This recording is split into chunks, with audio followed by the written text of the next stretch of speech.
Picture yourself walking through the rain-soaked streets of Washington, D.C. in the spring of 1865.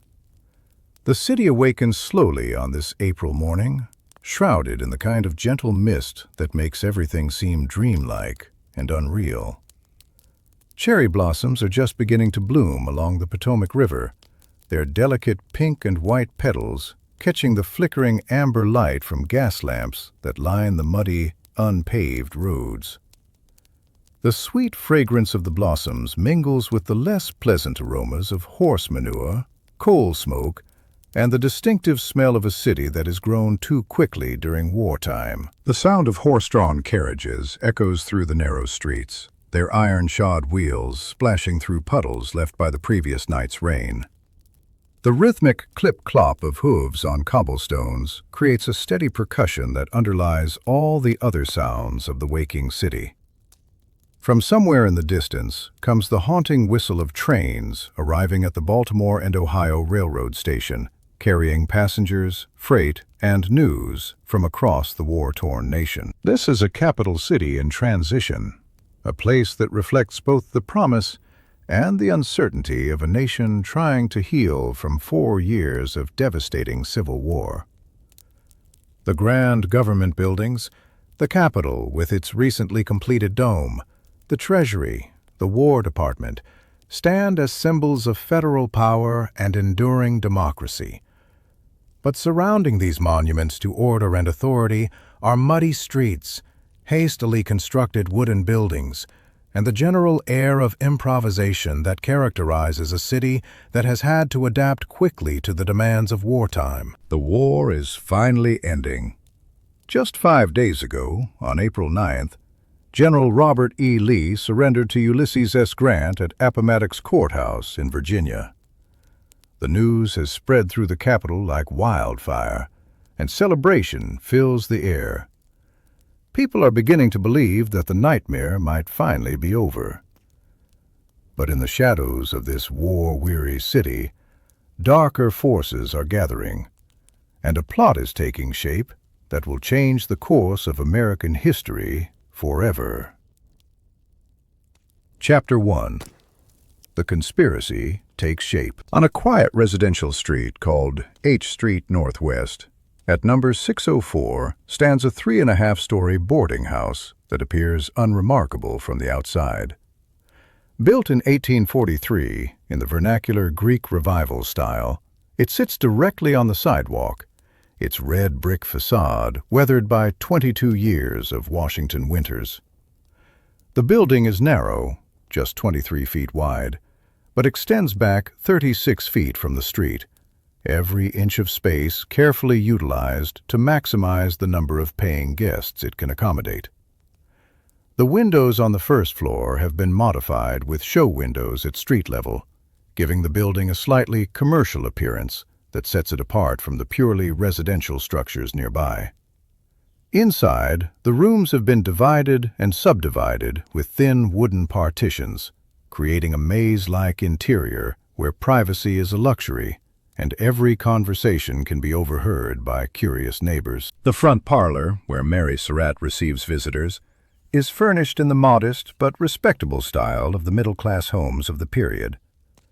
Dark horsehair furniture sits arranged around a small coal-burning fireplace, and heavy curtains block much of the natural light from the street.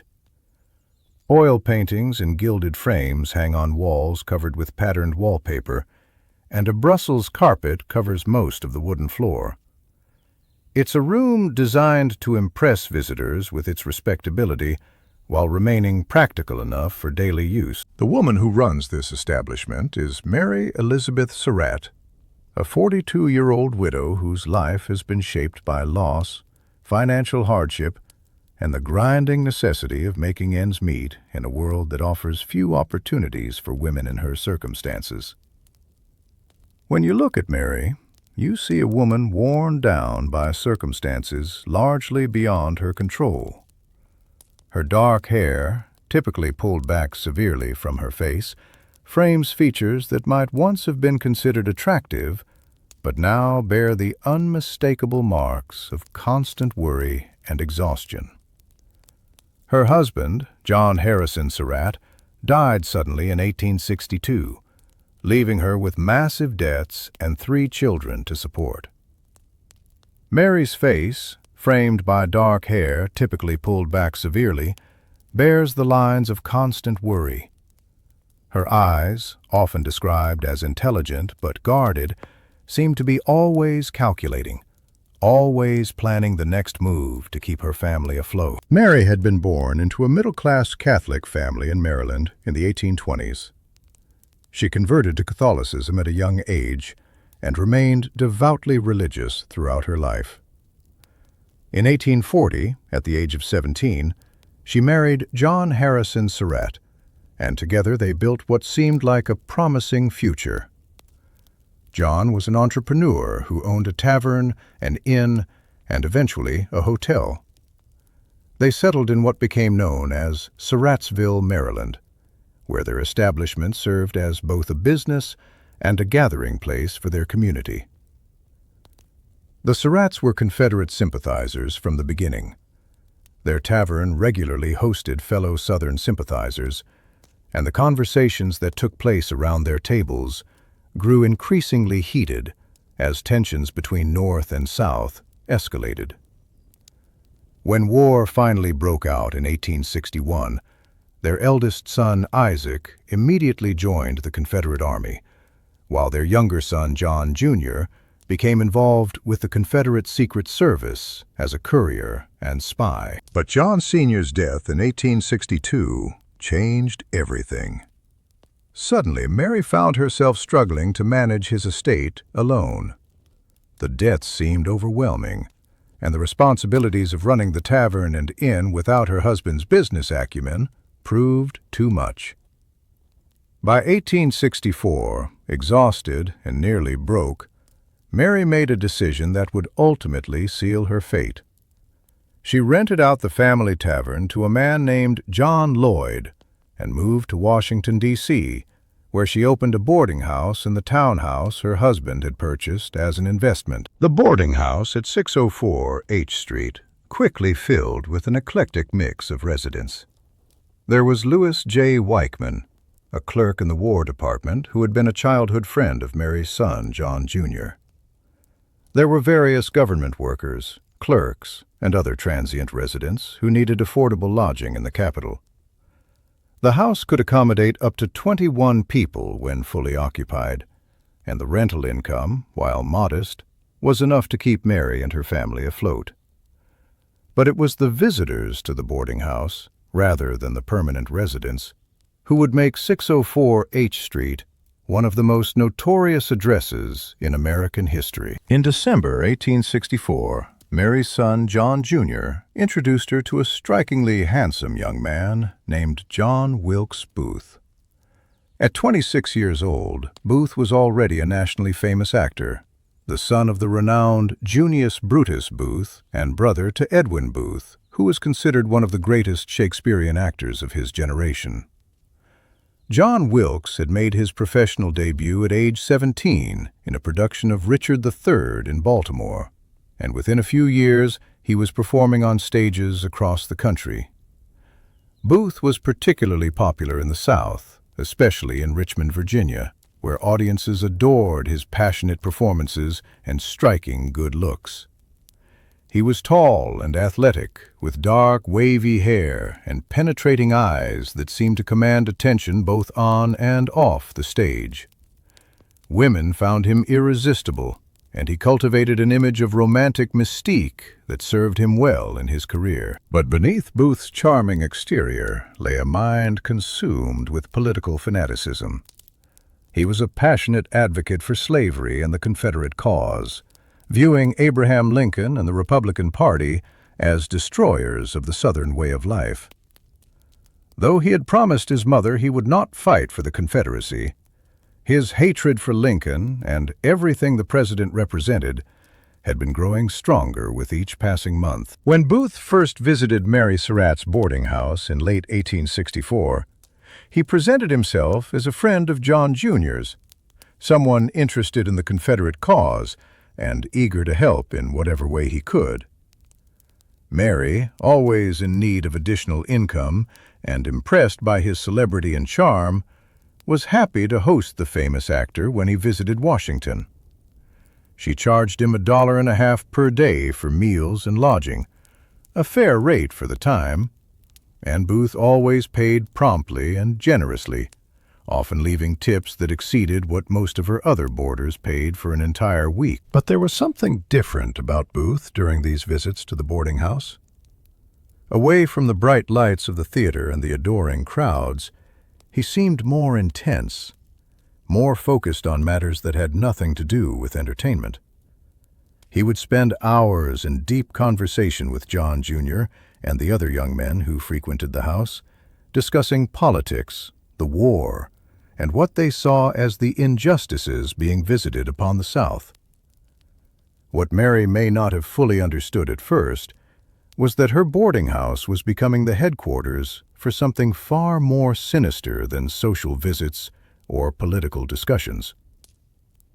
By early 1865, Booth had assembled a group of co-conspirators who were meeting regularly in Mary's front parlor, around her dining table, and in the small back rooms of the house to plan what they initially called the enterprise. The meetings had a clandestine quality that should have alarmed anyone who witnessed them. The participants would arrive at different times and through different entrances, often using the back alley to avoid being seen together on H Street. They spoke in low voices and used coded language when discussing their plans. Maps were spread across Mary's dining table, but they were quickly rolled up and hidden whenever other boarders entered the room.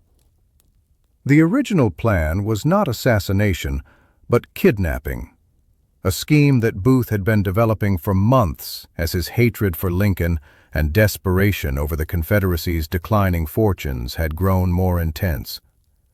Booth's idea was to abduct President Lincoln during one of his regular trips to a play or other public entertainment, transport him quickly out of Washington to Confederate territory, and then use him as leverage to negotiate a prisoner exchange that might free thousands of Confederate soldiers from northern prison camps. If successful, this audacious plan might also force the Union government to negotiate a more favorable peace settlement with the Confederacy. Booth imagined himself as a romantic hero, the actor who would save the South through one bold, dramatic gesture that would be talked about for generations. Booth had recruited 6 men to help him carry out this plan. There was David Harold, a 22-year-old pharmacy clerk who knew the back roads of Maryland better than almost anyone else. Harold was considered somewhat simple-minded by those who knew him, but his knowledge of the countryside made him invaluable for planning escape routes. Then there was George Atzerodt, a 30-year-old German immigrant who worked as a carriage painter and boatman. During the war, Atzerodt had secretly ferried Confederate spies and agents across the waterways of southern Maryland. His boats and his knowledge of river crossings were essential to Booth's escape plans. Lewis Powell, who sometimes went by the alias Lewis Payne, or Lewis Payne, was perhaps the most dangerous member of the group. A former Confederate prisoner of war, Powell was tall, strong, and completely devoted to the Southern cause. He had been recruited specifically to provide the physical force that might be needed to subdue Lincoln and his guards. Samuel Arnold and Michael O'Loughlin had both attended school with Booth in Baltimore and had been drawn into the conspiracy through their old friendship. Arnold, in particular, had initially been enthusiastic about the kidnapping plot, but was beginning to have second thoughts by early 1865. The final member of the core group was Mary's own son, John Surratt, Jr. At 21, John Jr. was already an experienced Confederate courier and spy who had been operating in Maryland and Virginia throughout the war. His connections to the Confederate intelligence network made him invaluable to Booth's plans, and his mother's boarding house provided the perfect cover for their meetings. Throughout the winter of 1864 to 1865, These conspirators gathered regularly in Mary's parlor. They would spread maps across her dining table, tracing potential routes from Washington to Richmond. They discussed which roads would be safest, where they could change horses, and which Confederate sympathizers along the way might provide assistance. The meetings often took place in the evening, when the other boarders had retired to their rooms or gone out for the night. Mary would serve tea and sometimes light refreshments, playing the role of the gracious hostess while these young men planned an act that would have been considered treason by the Union government. But as winter turned to spring, events were moving faster than Booth had anticipated. The Confederacy was collapsing. Richmond fell on April 3, 1865. Jefferson Davis and the Confederate government fled south. Then came the crushing news on April 9th. Lee had surrendered to Grant at Appomattox Courthouse. For Booth and his fellow conspirators, Lee's surrender was devastating. Their original plan to kidnap Lincoln and exchange him for Confederate prisoners suddenly seemed pointless. There was no Confederate government left to negotiate with, no Confederate army left to save. It was in this context of desperation and rage that Booth's plan transformed from kidnapping to assassination. On the morning of April 14, 1865, Good Friday, Booth visited Ford's Theater on 10th Street to pick up his mail. The theater, which had opened just 2 years earlier in 1863, was a favorite venue for Washington's theater-going public. Booth, as a prominent actor, was well known there and had performed on its stage many times. While at the theater that morning, Booth learned stunning news. President Lincoln and General Grant would be attending that evening's performance of Our American Cousin, a popular comedy starring Laura Keene. This was exactly the kind of opportunity Booth had been waiting for. He knew Ford's Theater intimately, its layout, its staff, its security arrangements. If he was going to strike, this would be his chance. Booth immediately left the theater and rode to Mary Surratt's boarding house on H Street. There he met with Mary and asked her to do him a favor. He needed her to travel to her old tavern in Surrattsville, Maryland, that same day. He gave her a package to deliver to John Lloyd, the man who was now leasing the property, and asked her to tell Lloyd to have the guns and ammunition ready that evening, equipment that had been stored there months earlier for the original kidnapping plot. Mary agreed to make the trip. Later, during her trial, this journey to Surrattsville would be seen as crucial evidence of her complicity in the assassination plot.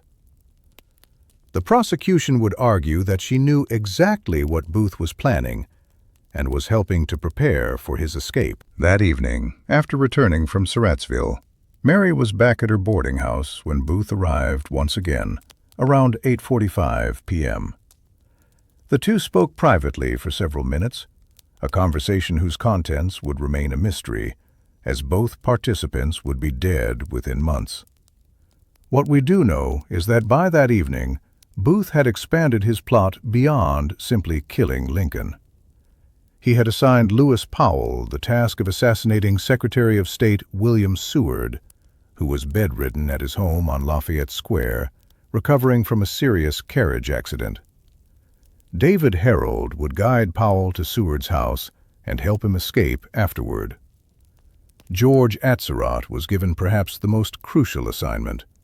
He was to assassinate Vice President Andrew Johnson at the Kirkwood House Hotel where Johnson was staying. By eliminating Lincoln, Seward, and Johnson simultaneously, Booth hoped to throw the federal government into chaos and perhaps give the Confederacy one last chance for survival. As the conspirators prepared for their coordinated attacks, Mary Surratt was hosting her usual evening gathering in the boarding house parlor. Lewis Weichman, her longtime boarder and family friend, was there, as were several other residents and visitors. To all outward appearances, it was a typical evening on H Street. quiet, domestic, unremarkable. But across the city, final preparations were being made for what would become one of the most consequential nights in American history. Booth was preparing his weapons and reviewing his plan for escape.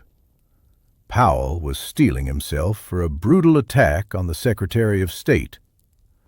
Atzerodt was supposed to be positioning himself near Vice President Johnson, though his nerve was already beginning to fail. And in a few hours, everything would change forever. As the gas lamps burned low in Mary Surratt's parlor and the residents of 604 H Street prepared for bed, none of them could have imagined that by morning their quiet boarding house would be at the center of a national manhunt, and that the woman who had simply been trying to make ends meet by renting out rooms would soon be facing charges of conspiracy to assassinate the President of the United States. The stage was set, the players were in position, and in just a few hours, John Wilkes Booth would walk into Ford's Theater and pull the trigger that would echo through American history. Chapter 2. The Fatal Evening. The evening of April 14, 1865, began like many others in the Lincoln White House, but there was an unmistakable sense of celebration in the air. The war was finally over. After 4 years of unimaginable carnage, with over 600,000 Americans dead and the nation nearly torn apart, peace had finally come. President Abraham Lincoln had aged dramatically during his time in office.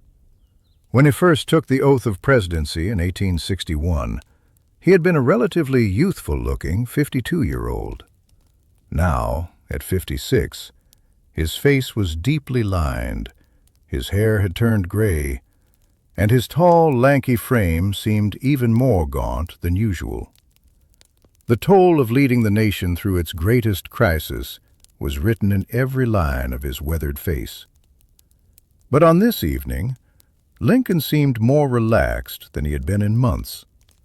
Earlier that day, he had held a cabinet meeting where he spoke about his plans for Reconstruction, his vision for binding up the nation's wounds and bringing the South back into the Union with malice toward none, with charity for all, as he had put it in his second inaugural address just 6 weeks earlier. Mary Todd Lincoln, the president's wife, was also in better spirits than usual.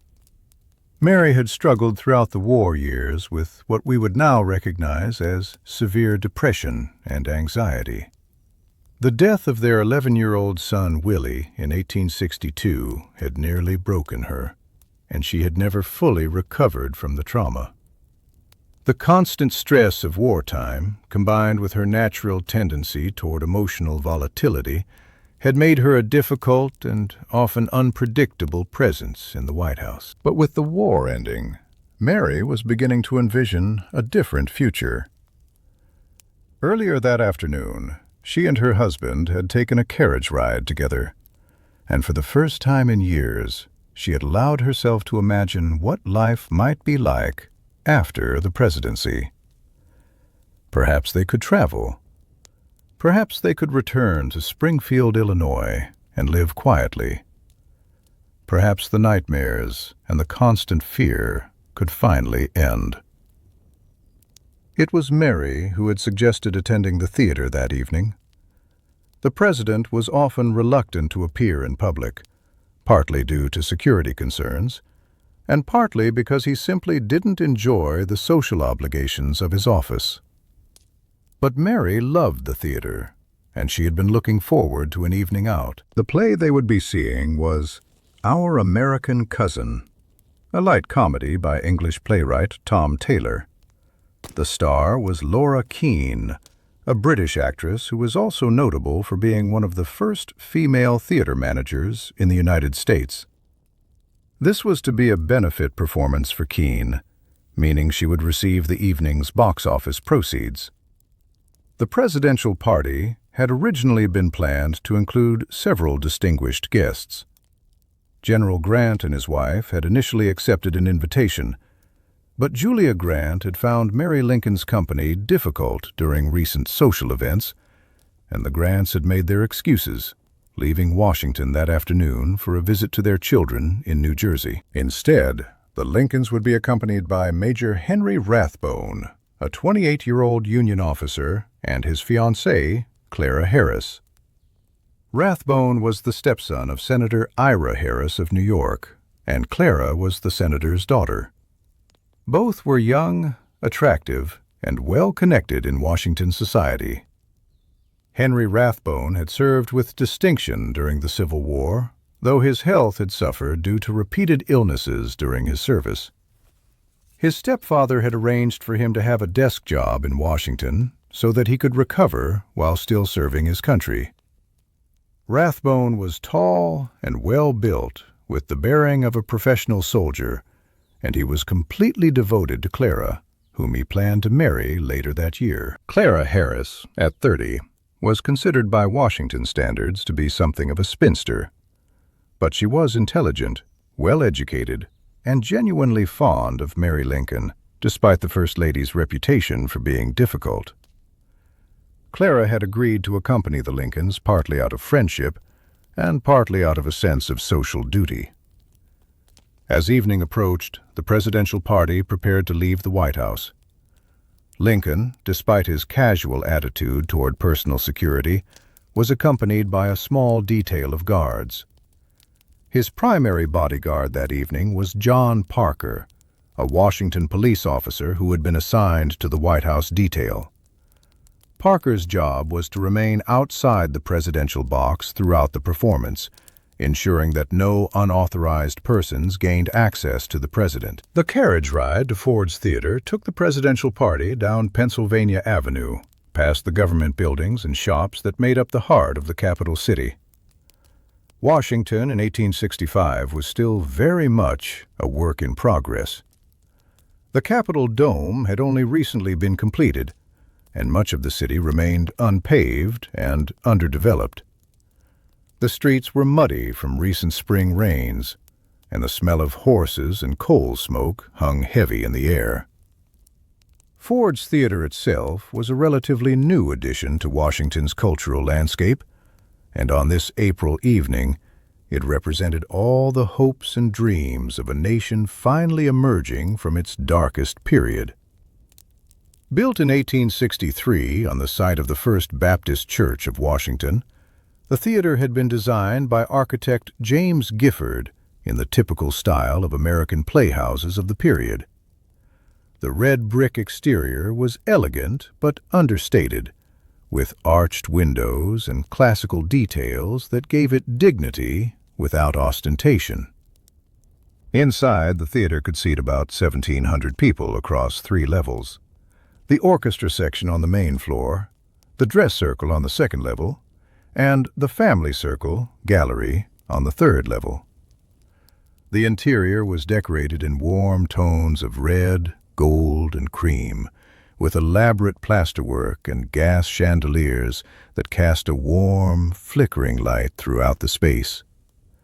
The stage itself was framed by a proscenium arch decorated with painted designs, and the acoustics were excellent, allowing even those in the cheapest seats to hear every word clearly. The presidential box was located on the dress circle level, positioned to provide an excellent view of the stage, while also allowing the president to be seen by much of the audience below.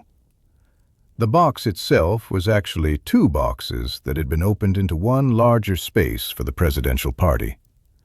It was elevated above the main floor of the theater, reached by a narrow staircase and a small corridor that separated it from the rest of the dress circle seating. On this particular evening, the theater staff had gone to special lengths to prepare for the president's visit. The presidential box had been decorated with red, white, and blue bunting, and a portrait of George Washington had been hung prominently on the wall. Additional chairs had been brought in to accommodate the presidential party, and the theater's ushers had been briefed on the special security arrangements. When the Lincoln party arrived at Ford's Theater around 8:30 p.m., stepping out of their carriage into the mild April evening, the play was already well into its first act. The theater was nearly full, with about 1,700 people in attendance, an excellent crowd for a Friday evening performance. The audience included government clerks, military officers, well-dressed couples from Washington society, and working-class families who had saved up for an evening of entertainment. As soon as Lincoln's distinctive tall figure appeared in the doorway of the presidential box, a remarkable transformation swept through the theater. Conversations stopped mid-sentence. Heads turned, and within seconds, the entire audience was on its feet.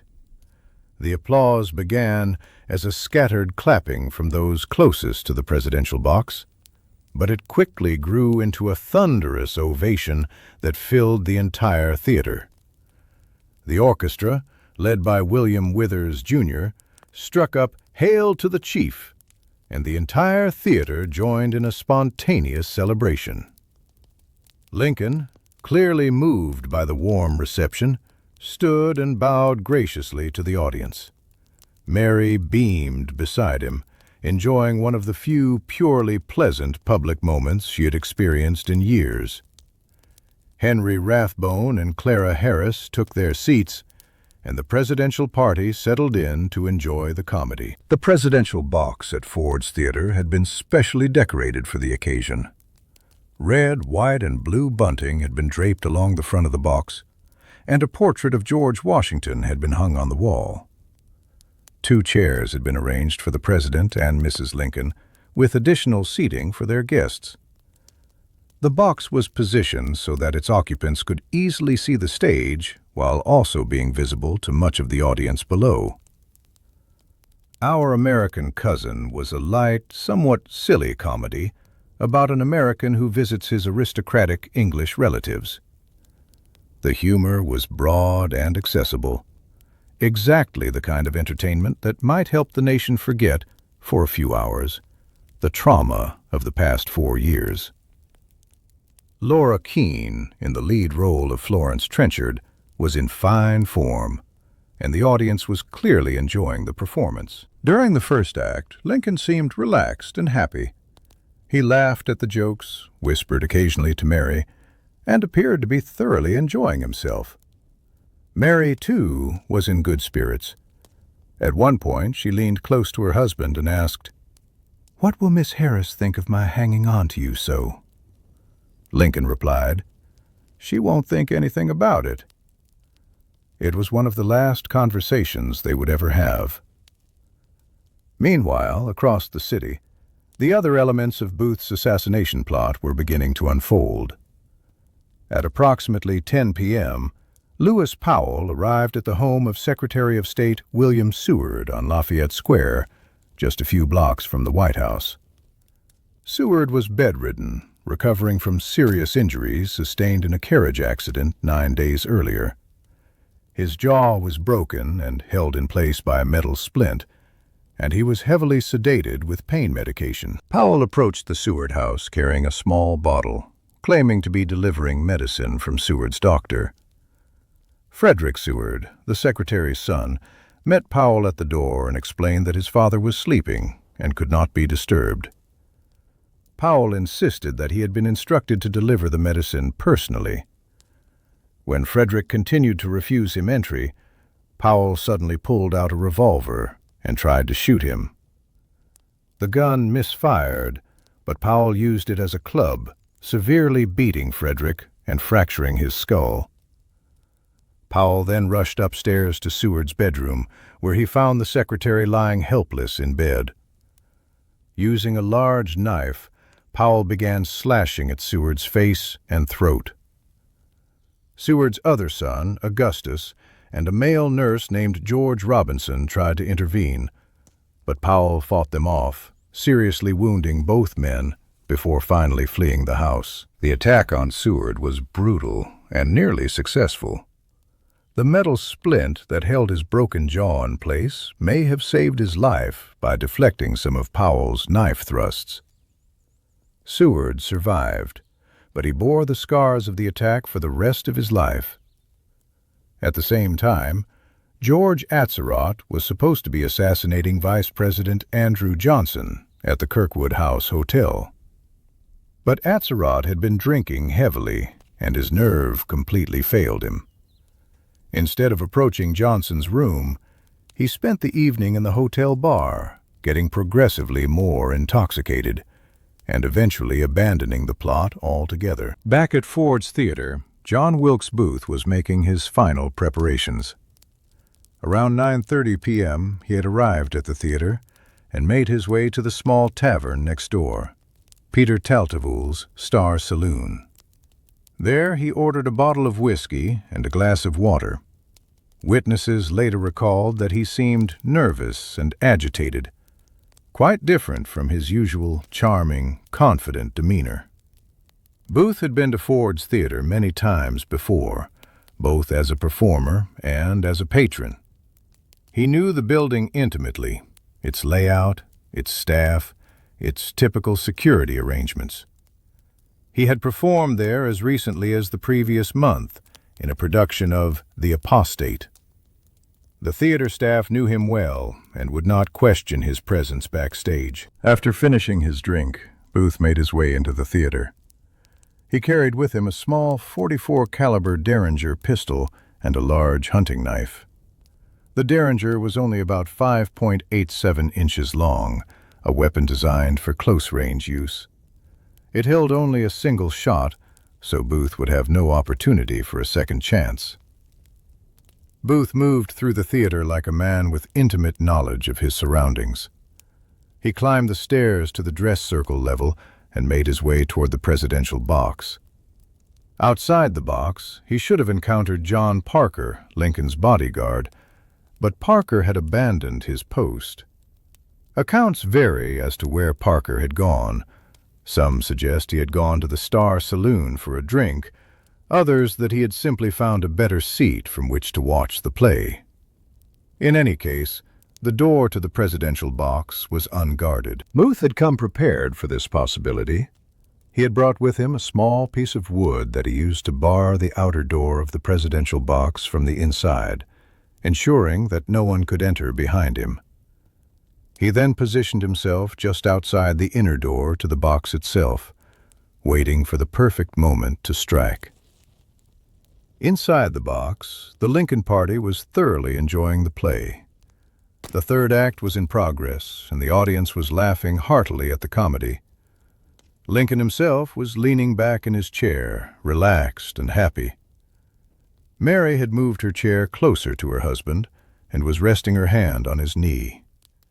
Henry Rathbone and Clara Harris were sitting to their left, also enjoying the performance. On stage, the play was building toward one of its biggest laughs.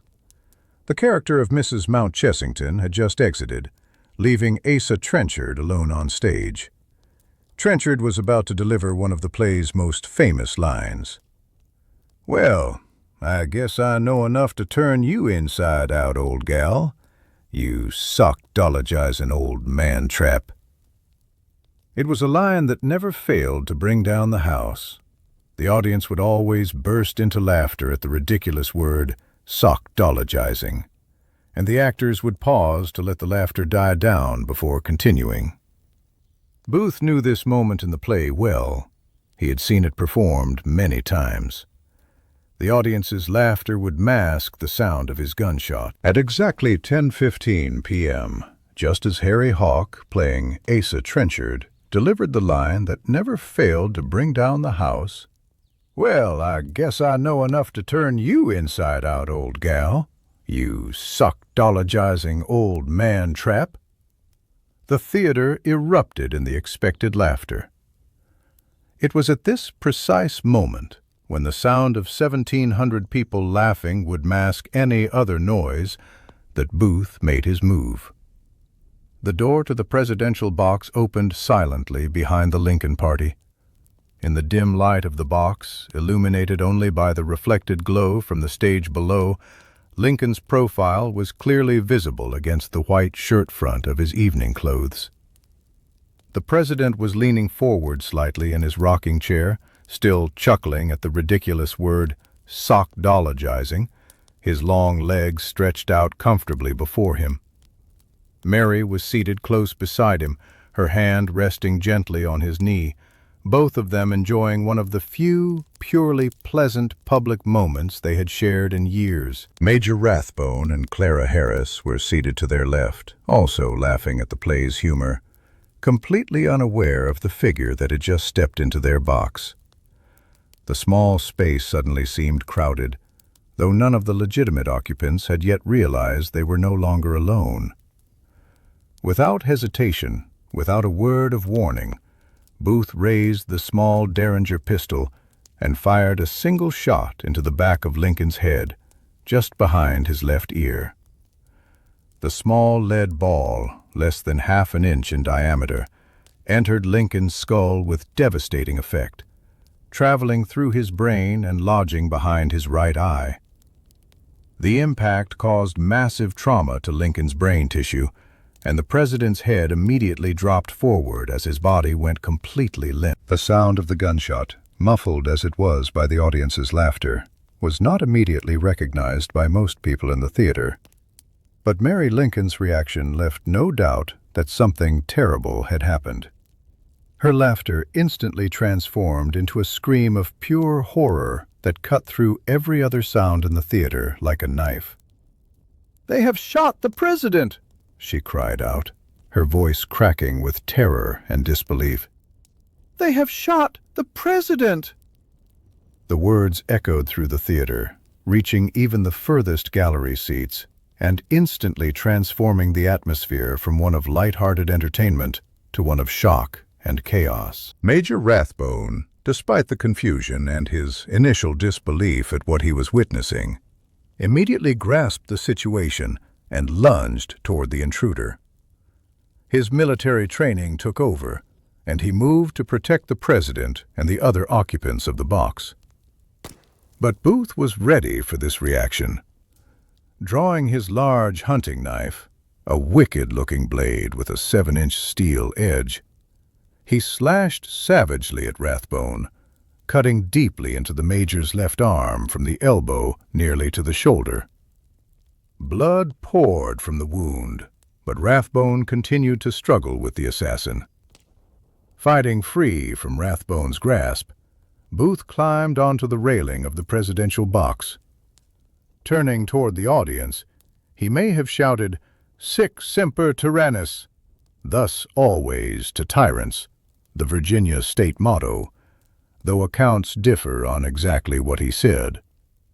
Some witnesses claimed he also yelled, "The South is avenged." Then, in a move that was both theatrical and practical, Booth leaped from the box to the stage below, a drop of about 11 feet. As he jumped, his right boot spur caught in the Treasury flag bunting that decorated the front of the box, causing him to land awkwardly on the stage. The impact broke the fibula bone in his left leg, but adrenaline kept him moving. Booth landed on the stage in front of a stunned audience of 1,700 people. For a moment, some in the audience thought his appearance might be part of the play. But Laura Keene and the other actors on stage immediately realized that something terrible had happened. The theater erupted into chaos. Despite his broken leg, Booth managed to get to his feet and limp rapidly across the stage toward the back exit. Some members of the audience tried to pursue him, but in the confusion and darkness backstage, he managed to reach the rear door of the theater where he had left his horse, a bay mare that he had rented earlier that day from James Pumphrey's stable. Mounting his horse, despite his injury, Booth galloped out of the alley behind Ford's Theater and into the Washington night. His destination was the Anacostia River Bridge that would take him out of the city and into Maryland, where Confederate sympathizers might help him escape. Back in the presidential box, the scene was one of utter chaos and horror. Mary Lincoln was screaming hysterically, cradling her husband's head in her lap as blood seeped from his wound. Major Rathbone, despite his own serious injury, was trying to organize help while blood poured down his arm. Clara Harris was attempting to comfort Mary while also dealing with her own shock and horror. The first doctor to reach the presidential box was Charles Leal, a 23-year-old Army surgeon who had been in the audience. Dr. Leal had graduated from medical school just 6 weeks earlier, but he immediately took charge of the situation. His examination of the president was swift and thorough, and his conclusion was devastating. Lincoln's wound was mortal. The bullet had caused massive brain damage, and there was no hope of recovery. Dr. Leal was soon joined by other physicians, including Dr. Charles Sabin Taft, who had been lifted up into the box by members of the audience. Together, the doctors stabilized Lincoln as much as possible, but they faced a crucial decision. Where should the president spend his final hours? Lincoln clearly could not remain in the theater box. The idea of the President of the United States dying in a theater seemed unseemly to the Victorian sensibilities of the era. But Lincoln was also far too badly injured to survive the long, bumpy carriage ride back to the White House. The doctors needed to find somewhere nearby where Lincoln could be made comfortable for his final hours. The decision was made to carry Lincoln across 10th Street to the first suitable building they could find. 7 men carefully lifted the president and began the slow, solemn procession out of the theater and into the rainy Washington night. As they emerged from Ford's Theater, a young man named Henry Safford, who was boarding at a house directly across the street, called out, "Bring him in here!" The house belonged to William Peterson, a 33-year-old German tailor who had immigrated to America in search of opportunity and had built a successful business serving Washington's growing middle class. Peterson had constructed the house in 1849 as both his family residence and his tailor shop, and like many property owners in the neighborhood, he rented out rooms to supplement his income from his tailoring business. The house was modest but well-maintained, with 4 floors and the narrow frontage typical of Washington row houses of the period. The ground floor contained Peterson's tailor shop in the front room, while the family living areas were located toward the back. The upper floors were divided into small rooms that were rented to boarders, mostly young men working as clerks in the various government departments that were rapidly expanding during and after the war. Safford led the men carrying Lincoln through the front door of the house, past the tailor shop, and toward the back of the first floor. There, in a small bedroom that measured only 9 feet by 17 feet, they found a simple but clean room that would serve as the president's deathbed. The room was rented by a young Union Army private named William T. Clark, who was fortunately not at home that evening. The room was furnished simply but comfortably in the style of a modest middle-class bedroom of the 1860s. There was a single bed with a walnut headboard, a washstand with a pitcher and bowl, a small bureau, and a few wooden chairs. The walls were covered with patterned wallpaper, and lithographs in simple frames provided decoration. A small coal-burning stove in the corner provided heat during the winter months. The bed itself would prove to be problematic for the dying president. At only 6 feet long, it was far too short to accommodate Lincoln's 6'4" frame. The doctors were forced to position him diagonally across the mattress, with his head toward the southeast corner of the room and his feet extending toward the northwest corner. Even positioned this way, Lincoln's knees had to be bent slightly to fit him on the bed. In that small, dimly lit room, with its low ceiling and narrow windows facing the alley behind the house, Abraham Lincoln began his final struggle for life. The doctors who attended him throughout the long night, ultimately 14 physicians in total, knew from their first examination that there was nothing they could do to save him. The bullet had caused irreparable damage to his brain. All they could do was make him as comfortable as possible and monitor his vital signs as his body slowly succumbed to his wounds. The vigil that took place in that cramped room over the next 9 hours was unlike anything in American history. Government officials crowded into the space, taking turns standing around the bed where their commander-in-chief lay dying. Secretary of War Edwin Stanton effectively took control of the government from his position in an adjacent room, issuing orders for the manhunt that was already beginning and ensuring that the continuity of government would be maintained despite the crisis. The news of the assassination spread through Washington like wildfire. Within an hour, crowds had gathered outside both Ford's Theater and the Peterson House. Government officials began arriving at the Peterson House. Secretary of War Edwin Stanton, Secretary of the Navy Gideon Welles, Senator Charles Sumner, and many others. The small house became an impromptu command center for a government in crisis. Stanton, in particular, took charge of the situation with grim efficiency.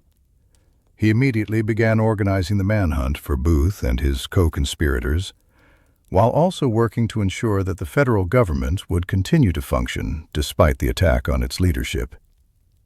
In many ways, Stanton became the de facto head of government during those crucial hours. Throughout the long night, Mary Lincoln kept a vigil at her husband's bedside. She was often overcome with grief and had to be helped from the room when her sobbing became too intense. "Why didn't he kill me instead?" she cried at one point.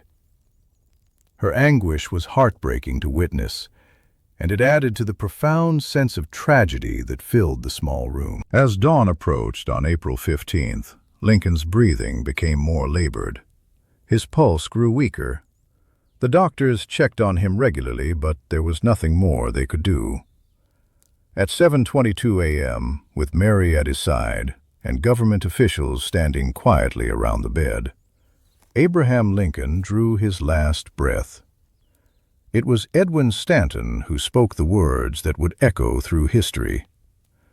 "Now he belongs to the ages."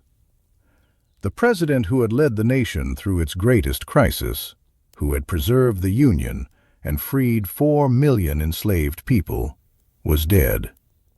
The man who had spoken of binding up the nation's wounds and moving forward with malice toward none, had become the first American president to be assassinated. In a small bedroom in a boarding house across the street from Ford's Theater, surrounded by strangers rather than his family, Abraham Lincoln's remarkable life had come to an end. The nation that had been celebrating the end of war was now plunged into mourning, and the consequences of that single gunshot would reverberate through American history for generations to come. The fatal night had reached its tragic conclusion, but the story was far from over. Chapter 3: Flight and Pursuit. As Abraham Lincoln lay dying in the small back bedroom of the Peterson House, John Wilkes Booth was beginning a desperate flight that would become the most famous manhunt in American history up to that time. The pain in Booth's broken leg was excruciating as he guided his bay mare through the dark streets of Washington. Every jolt and bump sent waves of agony through his body, but adrenaline and desperation kept him moving. His destination was the Navy Yard Bridge that crossed the Anacostia River into Maryland. If he could reach Confederate-friendly territory, he might still have a chance to escape. The bridge was guarded by Union sentries, but Booth's fame as an actor worked in his favor. When challenged by the guards, he gave his real name and explained that he was traveling to his home in Maryland. The guards recognized him and, despite the late hour, allowed him to pass. It was a decision they would regret for the rest of their lives. About a mile beyond the bridge, Booth was joined by David Harold, his 22-year-old co-conspirator, who had guided Lewis Powell to Secretary Seward's house earlier that evening. Harold had managed to escape after Powell's brutal attack on Seward, and he was now ready to help Booth navigate the back roads of southern Maryland that he knew so well. Together, the two fugitives rode through the darkness toward Surrattsville, Maryland, where they planned to retrieve supplies that had been hidden at Mary Surratt's former tavern. The weapons and equipment had been stored there months earlier as part of Booth's original kidnapping plot, and Mary's errand to the tavern earlier that day had been to alert John Lloyd, the current operator, to have them ready. The journey to Surrattsville took several hours, with Booth growing weaker and more desperate with each mile. His leg was swelling badly, and he was beginning to feel feverish. The shock of what he had done was also beginning to set in. This was no longer a romantic adventure or a heroic gesture for the South. He was now the most wanted man in America, and he was injured and on the run. They reached the Surratt Tavern around midnight. John Lloyd was waiting for them, having been alerted by Mary's visit earlier that day. Lloyd provided them with carbines, ammunition, field glasses, and a bottle of whiskey. Booth drank deeply from the bottle, trying to dull the pain in his leg and steady his nerves for the journey ahead. But Booth was devastated to learn from Lloyd that his actions were not being hailed as heroic by the people he had hoped to inspire. Lloyd had heard the news of the assassination and told Booth that people were calling him a murderer rather than a hero. The South was not rising up to support him.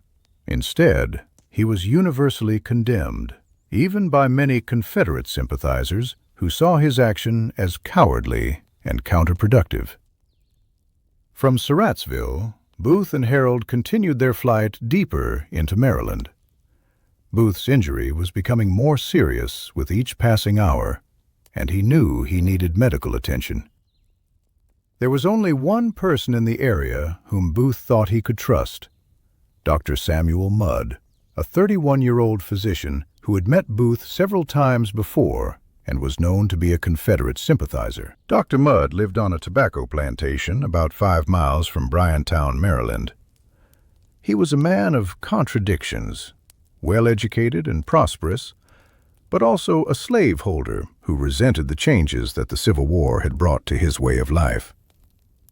Mudd had attended Georgetown College and the University of Maryland School of Medicine, and he had built a successful medical practice serving the rural communities of southern Maryland. Booth and Harold arrived at the Mudd farm around 4 a.m. on April 15th, just as Lincoln was entering his final hours at the Peterson house. Booth, using the alias Mr. Tyler, told Dr. Mudd that he had broken his leg when his horse had fallen on a country road. Harold, posing as his cousin, supported this story. Dr. Mudd examined Booth's leg in the dim light of his parlor. The break was serious but not compound. The fibula was fractured, but the bone had not broken through the skin. Using the techniques available to him in 1865, Mudd set the bone and created a makeshift splint from pasteboard and bandages. He also helped Booth remove his boot, cutting the leather to accommodate the swelling. When he did so, he may have noticed the initials J. Wilkes written inside the boot, though he would later claim he did not see them. After treating Booth's leg, Dr. Mudd allowed both men to rest in his house. Booth slept in an upstairs bedroom, while Harold rested on the parlor sofa. During the day, Dr. Mudd traveled to the nearby town of Bryantown, where he learned of Lincoln's assassination and death. He also learned that a massive manhunt was underway for John Wilkes Booth. This should have been the moment when Dr. Mudd reported his suspicious patients to the authorities.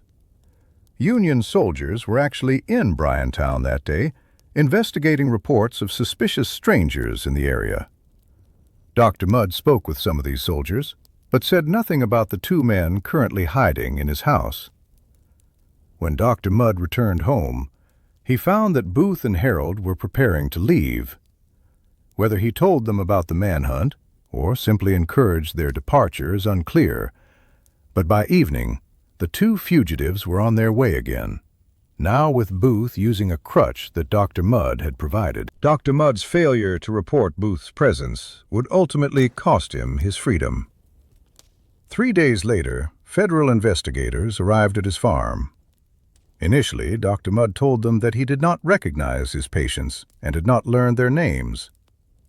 But when investigators returned with photographs of Booth and when they found the boot with J. Wilkes written inside it, Dr. Mudd's story began to fall apart.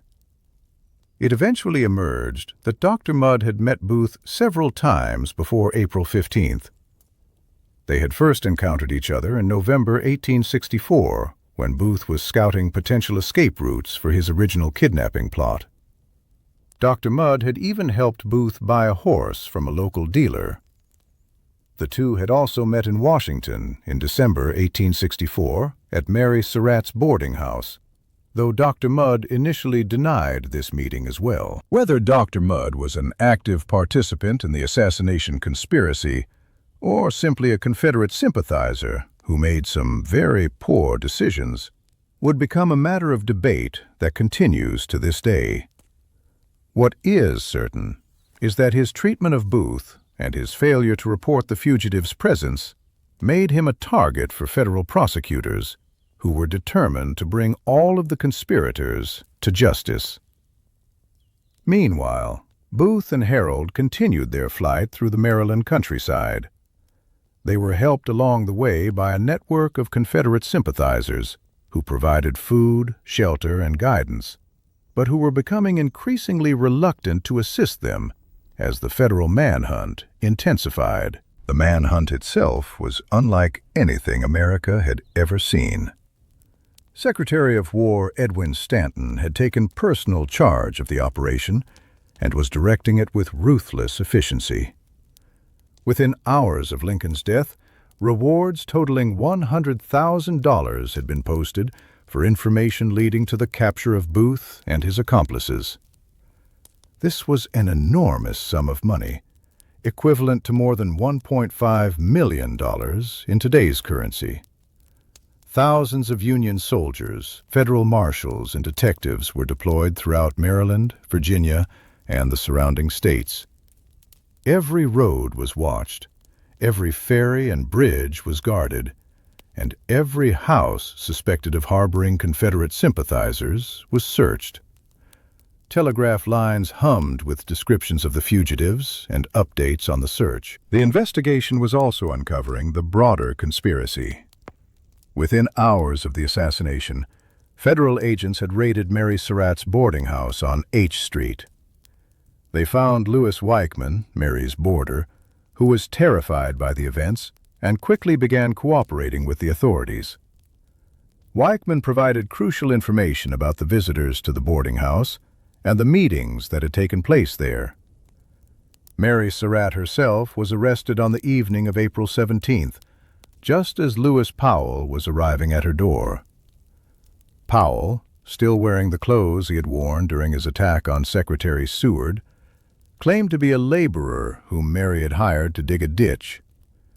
But his well-dressed appearance and the timing of his arrival made this story laughable to the federal agents who were already suspicious of Mary's involvement in the conspiracy. George Atzerodt, who had failed to carry out his assignment to kill Vice President Johnson, was arrested on April 20th at his cousin's house in Maryland.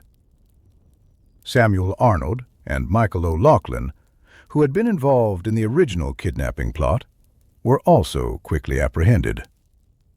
One by one, the conspiracy was being unraveled. But Booth himself remained free, and his capture had become a matter of national urgency. Every day he remained at large was an embarrassment to the federal government, and a reminder that Lincoln's killer had not been brought to justice. For Booth and Herold, the days following the assassination were a nightmare of pain, fear, and growing desperation. They spent several days hiding in a thicket of pine trees near the Zakiah Swamp in Maryland, waiting for an opportunity to cross the Potomac River into Virginia. Local Confederate sympathizers brought them food and newspapers, but the news they received was uniformly bad. The newspapers Booth read during these days in hiding revealed the full extent of the nation's horror and outrage at what he had done. Far from being hailed as a hero, he was being universally condemned as a coward and a murderer. Even in the South, where many people had opposed Lincoln's policies, his assassination was seen as a disastrous mistake that would only make Reconstruction harsher and more punitive.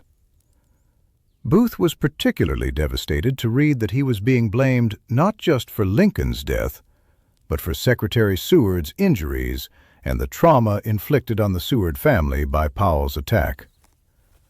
The newspapers were filled with details about the suffering of Lincoln's family and the chaos that the assassination had brought to the nation during its moment of greatest hope. In his pocket diary, Booth wrote bitter entries, defending his actions and expressing his frustration with the public's reaction.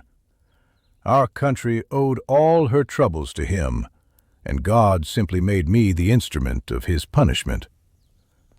But even in his private writings, there was a note of desperation and self-doubt that revealed how isolated and hunted he felt. Finally, on the night of April 20th, Booth and Herold were able to cross the Potomac River into Virginia with the help of Thomas Jones, a Confederate signal agent who had been hiding them in the Maryland woods. Jones provided them with a small boat and directions to the Virginia shore, warning them to be extremely careful as Federal patrols were everywhere. The crossing was difficult and dangerous. Booth, weakened by pain and fever, was barely able to help row the boat. They became disoriented in the darkness and actually ended up back on the Maryland shore the first time they tried to cross. It wasn't until their second attempt that they successfully reached Virginia. But even in Virginia, their situation was becoming increasingly desperate. The Federal manhunt had extended well beyond Maryland, and Confederate sympathizers who might once have helped them were now too frightened to offer assistance. The rewards for their capture were so large that even their supposed allies were beginning to view them as more valuable as prisoners than as fugitives. On April 24th, Booth and Herold arrived at the farm of Richard Garrett, a tobacco farmer near Port Royal, Virginia. Booth, still using an alias, claimed to be a wounded Confederate soldier named James Boyd, who was trying to make his way home after the surrender at Appomattox. Garrett, feeling sympathy for a fellow Confederate veteran, offered them shelter in his tobacco barn. For 2 days, Booth and Herold rested at the Garrett farm, but their time was running out. Federal cavalry units were systematically searching every farm and hiding place in the area. The 16th New York Cavalry, led by Lieutenant Edward Doherty and accompanied by detectives Everton Conger and Luther Baker, was closing in on their location. The end came just before dawn on April 26th, 12 days after the assassination.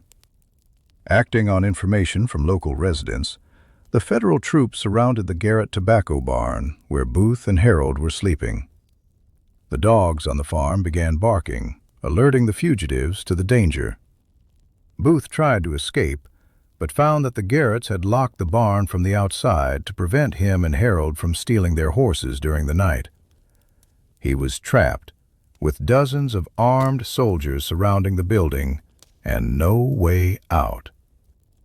The Federal agents called for the fugitives to surrender.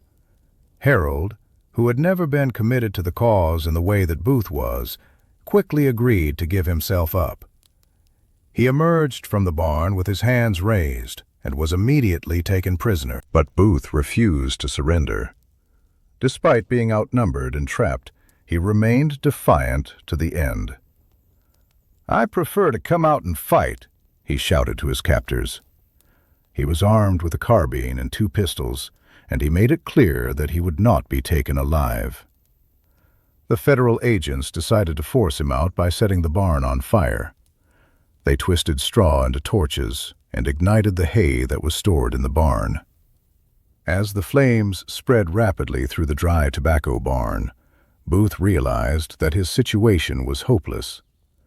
Through gaps in the wooden walls of the barn, Sergeant Boston Corbett of the 16th New York Cavalry could see Booth moving about inside. Corbett was a deeply religious man with a reputation for eccentric behavior, but he was also considered a good soldier. He had been watching Booth carefully, waiting for an opportunity. As the flames grew higher and the heat became unbearable, Booth moved toward the door of the barn, apparently preparing to make a final, desperate attempt to fight his way out. He raised his carbine as if to fire at the soldiers waiting outside. At that moment, Sergeant Corbett made a decision that would make him famous for the rest of his life. Claiming later that he thought Booth was about to shoot his fellow soldiers, Corbett fired a single shot through a gap in the barn wall. The bullet struck Booth in the neck, severing his spinal cord and paralyzing him from the neck down. The soldiers rushed into the burning barn and dragged Booth out onto the porch of the Garrett farmhouse. He was still alive, but mortally wounded. For the next 3 hours, as the sun rose on April 26, 1865, Booth lay on the porch, paralyzed and dying. His last words, spoken in a whisper to the doctor who had been summoned to examine him, were reportedly, "Tell my mother I died for my country." He asked to see his hands, and when they were held up before his eyes, he murmured, "Useless, useless." At 7:15 a.m., exactly 12 days after he had assassinated Abraham Lincoln, John Wilkes Booth died at the age of 26. The most intensive manhunt in American history to that point was over. Lincoln's assassin had been brought to justice, though not in the way that federal authorities had hoped. They had wanted to capture Booth alive so that he could be interrogated about the full extent of the conspiracy and then put on public trial. His death robbed them of that opportunity and left many questions unanswered. But the story was far from over. 8 people had been arrested in connection with the assassination conspiracy, and their trials would captivate the nation and raise fundamental questions about justice, mercy, and the rule of law in the aftermath of America's greatest tragedy. The manhunt for John Wilkes Booth had become a national obsession. For 12 days, the country had been gripped by the hunt for Lincoln's assassin, and newspapers across the nation provided daily updates on the search. The $100,000 reward, an astronomical sum for the time, had motivated thousands of civilians to join the hunt, while the U.S. military deployed more resources to capture Booth than had been used for many Civil War battles. Secretary of War Edwin Stanton had taken personal control of the manhunt, working around the clock from his office in the War Department. Stanton, a stern and uncompromising man who had been one of Lincoln's most trusted advisers, was determined that everyone involved in the conspiracy would be brought to justice. He coordinated the efforts of thousands of soldiers, detectives, and federal marshals across multiple states, creating a dragnet that tightened around the fugitives with each passing day. The investigation had already uncovered the broader scope of the conspiracy. The raid on Mary Surratt's boarding house had yielded crucial evidence, including photographs of John Wilkes Booth hidden behind other pictures, and letters that revealed the extent of the plotting that had taken place there. The testimony of Louis Weichman, Mary's boarder, had provided investigators with detailed information about the meetings that had occurred in the house and the suspicious behavior of its regular visitors. One by one, the conspirators were being captured. Lewis Powell, who had brutally attacked Secretary Seward, had been arrested at Mary Surratt's boarding house on the evening of April 17th. His arrival at the boarding house, just as federal agents were arresting Mary, had sealed both of their fates. George Atzerodt, who had been assigned to kill Vice President Johnson but had lost his nerve, was captured on April 20th at his cousin's house in Maryland. Samuel Arnold and Michael O'Loughlin, who had participated in the original kidnapping plot, were also quickly apprehended. Dr. Samuel Mudd, who had treated Booth's broken leg, was arrested on April 24th after investigators discovered the boot with J. Wilkes written inside it and uncovered evidence of his previous meetings with Booth. Even Edmund Spangler, a stagehand at Ford's Theater who had helped Booth with his horse, was taken into custody on suspicion of aiding the assassination. But Booth himself remained free, and his continued escape was becoming an embarrassment to the federal government. Every day he remained at large was a reminder that Lincoln's killer had not been brought to justice, and it fed fears that there might be a broader conspiracy still at work. The breakthrough in the manhunt came from careful detective work and relentless pressure on Confederate sympathizers in Maryland and Virginia.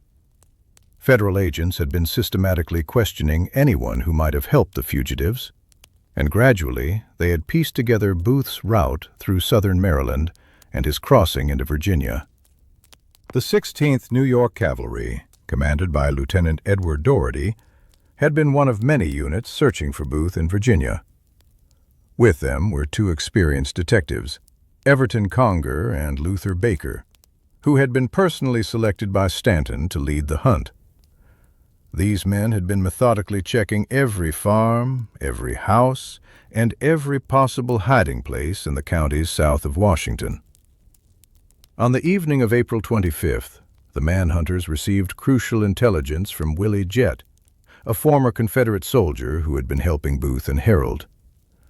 Under intense questioning, Jett revealed that he had left the fugitives at the farm of Richard Garrett near Port Royal, Virginia. The information was exactly what the federal agents had been waiting for. Richard Garrett was a simple tobacco farmer who had been trying to rebuild his life after the devastating war. His farm, located in King George County, Virginia, was typical of the small agricultural operations that dotted the Virginia countryside. Garrett was a Confederate sympathizer, like most of his neighbors, but he was not a political activist or a member of any organized resistance movement. He was simply a farmer trying to survive in the aftermath of the South's defeat. When Booth and Harold had arrived at his farm on April 24th, Garrett had believed Booth's story that he was a wounded Confederate veteran named James Boyd, who was trying to make his way home. Garrett's natural sympathy for a fellow Confederate, combined with traditional Southern hospitality, had led him to offer the strangers shelter in his tobacco barn. But Garrett had also been cautious. There were rumors that federal troops were in the area searching for dangerous fugitives, and he didn't want to take any unnecessary risks. He had allowed Booth and Harold to sleep in the barn, but had locked it from the outside each night to prevent them from stealing his horses or creating any other problems. On the night of April 25th, as Booth and Harold settled into the barn for what would be their last night of freedom, federal cavalry was already moving toward the Garrett farm. Lieutenant Dougherty had deployed his men in a wide circle around the property, ensuring that no one could escape once they arrived. The final confrontation began just before dawn on April 26, 1865. The first sign of trouble came from the Garrett family's dogs, which began barking furiously as the soldiers took their positions around the farm. Booth, weakened by 12 days of flight and suffering from his untreated broken leg, was jolted awake by the commotion. Peering through gaps in the barn walls, Booth could see that he was completely surrounded. Dozens of armed soldiers had positioned themselves in a circle around the barn, their weapons trained on the building. There was no possibility of escape. Lieutenant Dougherty called out to the men inside the barn, "We know you're in there. Come out with your hands up and no harm will come to you." But Booth was not prepared to surrender. Despite being outnumbered and trapped, he remained defiant. "Who are you, and what do you want?" he shouted back. "We're federal officers," Dougherty replied. "We want you to surrender." "I am a Confederate soldier," Booth called out. "I will not surrender to Yankees." The negotiations continued for several minutes, with the federal officers trying to convince Booth to give himself up peacefully. They explained that he was completely surrounded and that resistance was futile. But Booth refused to listen. David Harold, however, was beginning to panic. Unlike Booth, who was committed to his cause even unto death, Harold was a young man who had gotten in over his head. He had served primarily as Booth's guide through the Maryland countryside, and he had never signed up to die for the Confederate cause. "I want to surrender," Harold called out to the Federal officers. "Let me come out." "You can come out if you want to," Doherty replied, "but you must come out unarmed, with your hands up." Booth was furious with his companion's decision to surrender. According to witnesses, he called Harold a coward and berated him for abandoning their cause. But Harold was beyond caring about Booth's opinion. He was young, he was terrified, and he wanted to live. Carefully, with his hands raised high above his head, Harold emerged from the barn and walked toward the Federal officers. He was immediately seized, bound, and taken away from the scene. His capture left Booth alone in the barn, facing dozens of armed soldiers with no hope of escape. But Booth was not prepared to give up. He still had his weapons, a Spencer carbine and 2 pistols, and he was determined to go down fighting rather than be taken alive and hanged as a common criminal. "I prefer to come out and fight," he shouted to his captors.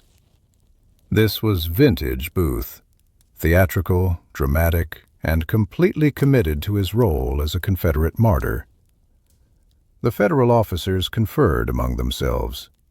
They had hoped to take Booth alive so that he could be interrogated and put on trial.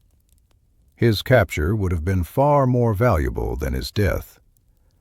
But it was becoming clear that he would not surrender peacefully. Detective Conger made the decision to force Booth out of the barn by setting it on fire. He instructed some of the soldiers to gather dry brush and hay and pile it against the walls of the barn. If Booth would not come out willingly, they would force him out with smoke and flames. "We're going to burn you out," Conger called to Booth. "This is your last chance to surrender." "Well, my brave boys, you can prepare a stretcher for me," Booth replied. Even facing death, he could not resist a dramatic gesture. The soldiers began lighting the kindling they had piled against the barn. The dry tobacco barn caught fire immediately, and flames began to spread rapidly across the wooden structure. The interior of the barn was soon filled with smoke and flickering light from the fire. Inside the barn, Booth realized that his situation was hopeless. The flames were spreading quickly, and the heat was becoming unbearable. He had perhaps minutes before the entire structure would be engulfed. His choices were limited. He could burn to death in the barn, he could surrender and face almost certain execution, or he could attempt one final, desperate fight. True to his character, Booth chose to fight. He picked up his Spencer carbine and moved toward the door of the barn, apparently preparing to burst out and take as many Federal soldiers with him as he could. It was at this moment that Sergeant Boston Corbett made the decision that would make him famous for the rest of his life. Thomas P. Boston Corbett was one of the most unusual soldiers in the Union Army. Born in England and raised in Troy, New York, Corbett had moved to Boston as a young man and worked as a hatter. He was deeply religious, some would say fanatically so, and was known for his eccentric behavior and his habit of stopping work to pray for his co-workers, a practice that had gotten him fired from numerous jobs. Corbett had enlisted in the Union Army in 1861 and had served with distinction despite his reputation for religious eccentricity. He had been captured by Confederate forces and held prisoner at the notorious Andersonville prison, where he had endured months of horrific conditions before being exchanged. His experiences as a prisoner of war had only intensified his religious fervor and his hatred of the Confederacy. Now, as he watched Booth moving about inside the burning barn, Corbett believed he saw the assassin preparing to fire at his fellow soldiers. Corbett later testified that he could see Booth clearly through a gap in the barn wall, and that Booth appeared to be raising his carbine to a firing position. Without waiting for orders, Corbett aimed his revolver through the gap in the barn wall and fired a single shot. The bullet struck Booth in the neck, just below the base of his skull, severing his spinal cord and immediately paralyzing him from the neck down. The soldiers rushed into the burning barn and dragged Booth's body out onto the porch of the Garrett farmhouse. He was still alive, but clearly dying. The bullet had caused massive damage to his spinal cord, leaving him completely paralyzed, but conscious and aware of what was happening to him. Dr. Charles Urquhart, a local physician, was summoned to examine Booth, but there was nothing he could do. The wound was mortal, and it was only a matter of time before Booth would die. For the next 3 hours, as the sun rose on April 26, 1865, Booth lay on the porch of the Garrett farmhouse, slowly dying. Despite his condition, he remained conscious and occasionally spoke in a weak whisper to those around him. At one point, he asked to see his hands. When they were held up before his eyes, he looked at them and whispered, "Useless, useless." Some interpreted this as a reference to his paralyzed condition, while others saw it as a final acknowledgement that his mission had been futile. His last coherent words were reportedly addressed to the soldiers standing around him. "Tell my mother I died for my country." Whether he truly believed that his actions had served the Confederate cause, or whether this was simply a final theatrical gesture, will never be known. At 7:15 a.m. on April 26, 1865, exactly 12 days after he had assassinated Abraham Lincoln, John Wilkes Booth died at the age of 26. His body was searched, and among his possessions were found his weapons, some Confederate money, photographs of 5 different women, and his pocket diary containing his bitter reflections on the assassination and its aftermath. The manhunt that had gripped the nation for nearly 2 weeks was finally over. Lincoln's assassin had been brought to justice, though not in the way that federal authorities had hoped. Secretary Stanton had wanted Booth captured alive so that he could be thoroughly interrogated about the full extent of the conspiracy and then put on public trial.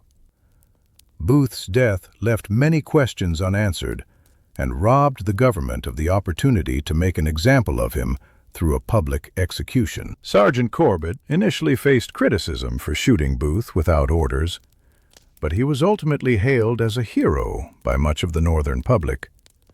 He received a portion of the reward money and enjoyed a brief period of fame before eventually fading into obscurity. Years later, Corbett's mental health would deteriorate, and he would spend his final years in an asylum, haunted by the events of that April morning.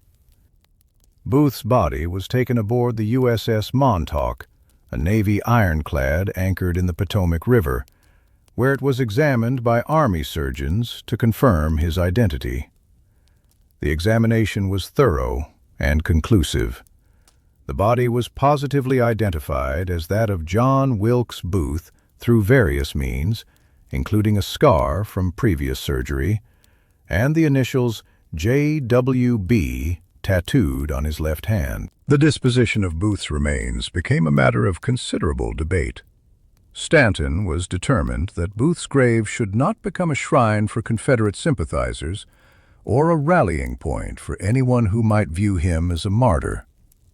Eventually, Booth was buried in secret at the Washington Arsenal, now Fort McNair, and his exact burial location was kept confidential. With Booth's death, the focus of the investigation shifted to the 8 surviving conspirators who were already in federal custody. Their trial would become one of the most controversial legal proceedings in American history, raising fundamental questions about justice, military versus civilian courts, and the appropriate punishment for those involved in assassinating a president. But for the moment, the nation could finally exhale. The manhunt was over, Lincoln's assassin was dead, and the most intensive search in American history had reached its conclusion in a tobacco barn in rural Virginia, where the man who had changed the course of American history with a single gunshot had finally met his own end. Chapter 5. A Nation in Mourning. The news of John Wilkes Booth's death reached Washington on the afternoon of April 26, 1865, bringing to a close the most intensive manhunt in American history. But even as the nation learned that Lincoln's assassin had finally been brought to justice, the country was still deep in the throes of mourning for the president who had led them through their greatest crisis. The period immediately following Lincoln's assassination had been unlike anything Americans had ever experienced. The joy and celebration that had followed Lee's surrender at Appomattox just 5 days earlier had been instantly transformed into shock, grief, and a profound sense of national loss. The man who had preserved the Union and freed 4 million enslaved people was gone, struck down at the moment of his greatest triumph. The question of how to properly mourn and honor Abraham Lincoln had arisen immediately after his death. Mary Todd Lincoln, overwhelmed with grief and struggling to cope with the magnitude of her loss, had initially wanted her husband's funeral to be a private affair. She envisioned a simple ceremony followed by the most direct possible route back to Springfield, Illinois, where Lincoln could be buried in the soil of his home state. But Secretary of War Edwin Stanton had other ideas. Stanton understood that Lincoln's death was not just a personal tragedy for his family. It was a national catastrophe that required a national response. The American people needed an opportunity to say goodbye to their martyred president, and Lincoln's funeral should reflect both the magnitude of his achievements and the depth of the nation's loss. Stanton persuaded Mary Lincoln to agree to an elaborate funeral procession that would allow the American people to pay their respects. The ceremony began on April 19, 1865, with a funeral service in the East Room of the White House. The room was draped in black crepe, and Lincoln's body lay in an elaborate rosewood casket that had cost $1,500, an enormous sum for the time. The guest list for the White House funeral service read like a who's who of American government and society. President Andrew Johnson was there, having been hastily sworn in as the 17th president just hours after Lincoln's death. General Ulysses S. Grant was present, still wearing his military uniform and visibly moved by the loss of the president who had supported him through the darkest days of the war. Cabinet members, senators, congressmen, Supreme Court justices, foreign diplomats, and other dignitaries filled the East Room. But perhaps most poignantly, several hundred ordinary citizens were also invited: clerks, laborers, freed slaves, and others who had been touched by Lincoln's presidency. It was a fitting tribute to a man who had always seen himself as a representative of common people. After the White House service, Lincoln's casket was placed on an elaborate hearse and transported down Pennsylvania Avenue to the Capitol, where it would lie in state in the rotunda. The funeral procession was a solemn and magnificent sight that reflected both the grief of the nation and the importance of the man being honored. The hearse was drawn by 6 gray horses, each attended by a groom dressed in mourning clothes. The vehicle itself was an ornate creation, 15 feet high and draped in black silk and silver trim. Lincoln's casket was positioned so that it could be seen by the thousands of people who lined Pennsylvania Avenue to pay their respects.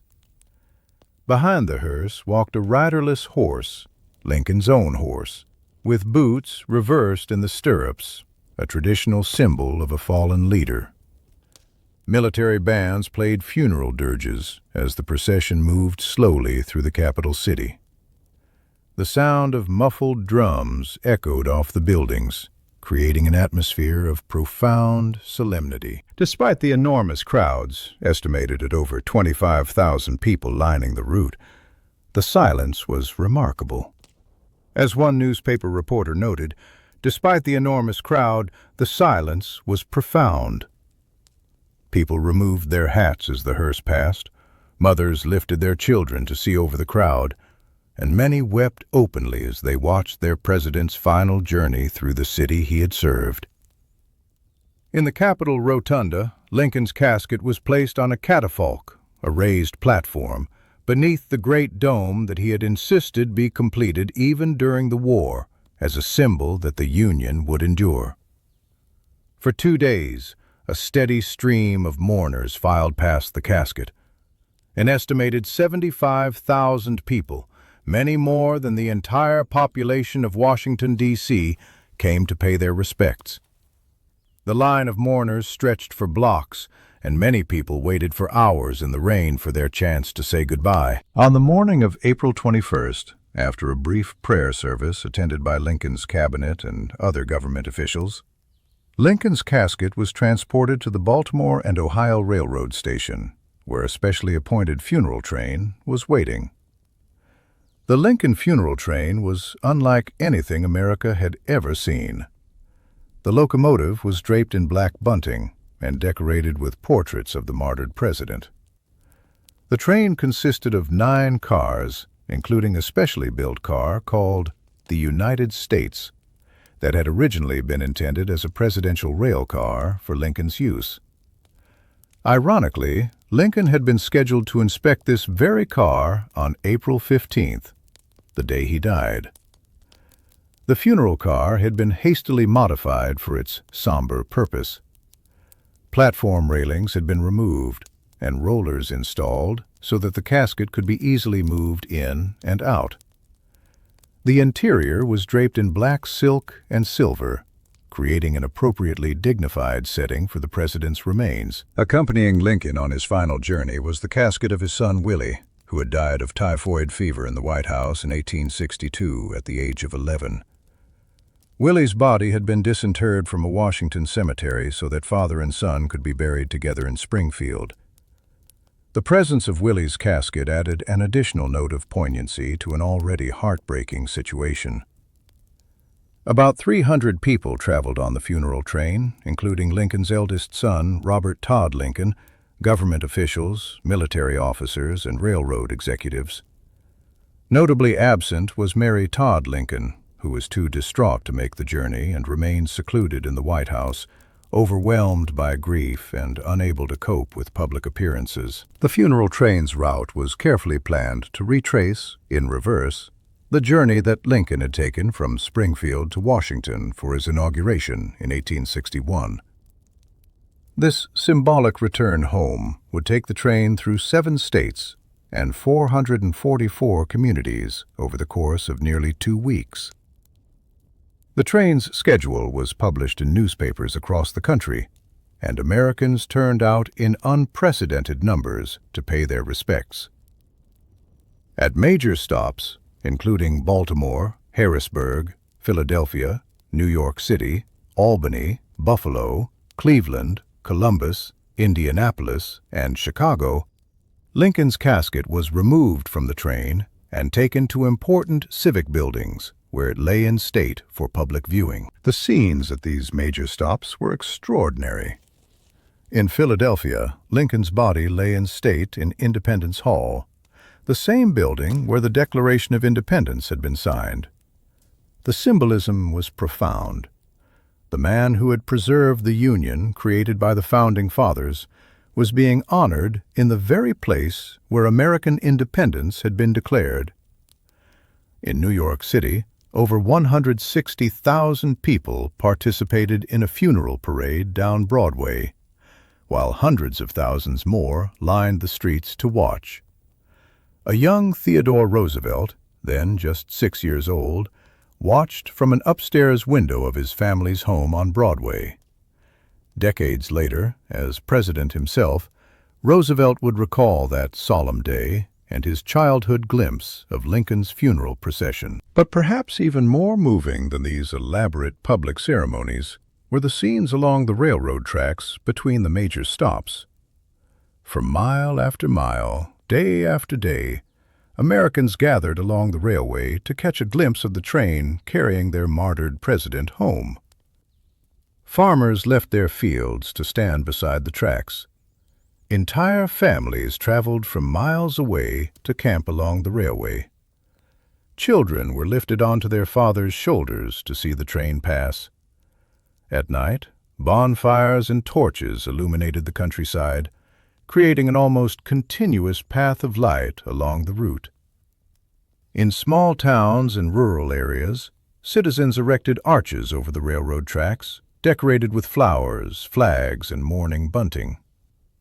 Church bells tolled as the train passed through communities. Choirs sang hymns. Military units fired salutes. The outpouring of grief and respect was unlike anything in American history. The crowds grew even larger as the funeral train moved west into Lincoln's home region of the Midwest. In Indiana, an estimated 12,000 people gathered at 3 a.m. to watch the train pass through Richmond. In Illinois, entire communities turned out to honor their native son. The final major stop was Chicago, where city leaders had erected a massive Gothic arch, 40 feet high, decorated with inscriptions like, "Faithful to right, a martyr to justice." Lincoln's body lay in state at the Cook County Courthouse, where mourners passed by at a rate of 7,000 per hour for nearly 24 hours straight. Finally, on May 3, 1865, the funeral train reached Springfield, Illinois. The city of Lincoln's early legal and political career was overwhelmed with visitors. An estimated 100,000 people had come to witness the burial of their most famous resident. Springfield's normal population was only about 17,000, so the city was completely transformed by the influx of mourners. Lincoln's body was taken from the train station to the Illinois state capitol, where it lay in state one final time. Then, on May 4, 1865, exactly 3 weeks after the assassination, Abraham Lincoln was finally laid to rest in a temporary vault at Oak Ridge Cemetery, while a permanent tomb was being constructed. The funeral and burial of Abraham Lincoln had been the largest public event in American history up to that time. An estimated 1.5 million people had actually viewed Lincoln's body during its journey from Washington to Springfield, while over 7 million had watched the funeral train pass or participated in related ceremonies. It was a remarkable demonstration of national grief and respect that helped to unite a country that had been torn apart by 4 years of civil war. But even as the nation mourned its fallen president, the wheels of justice were turning for those who had conspired to kill him. On May 1, 1865, just as Lincoln's funeral train was making its way across the country, President Andrew Johnson ordered that 8 alleged conspirators be tried by military tribunal rather than in civilian courts. The decision to use a military tribunal was controversial and would remain so for generations. The conspirators' defense attorneys argued that since the war was effectively over and civilian courts were functioning normally in Washington, D.C., the accused should be tried in civilian court with all the protections that entailed, including the right to a jury trial and the higher standard of proof required for conviction. But the government argued that Lincoln's assassination was an act of war carried out by Confederate agents and sympathizers, and therefore fell under military jurisdiction. The military tribunal would be faster, more efficient, and less likely to be disrupted by Confederate sympathizers or technical legal challenges. The 8 defendants were a diverse group that reflected the breadth of the conspiracy.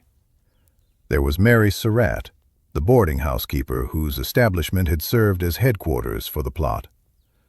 Lewis Powell, alias Payne, the powerful young man who had brutally attacked Secretary Seward. David Harold, who had guided Powell to Seward's house and then fled with Booth.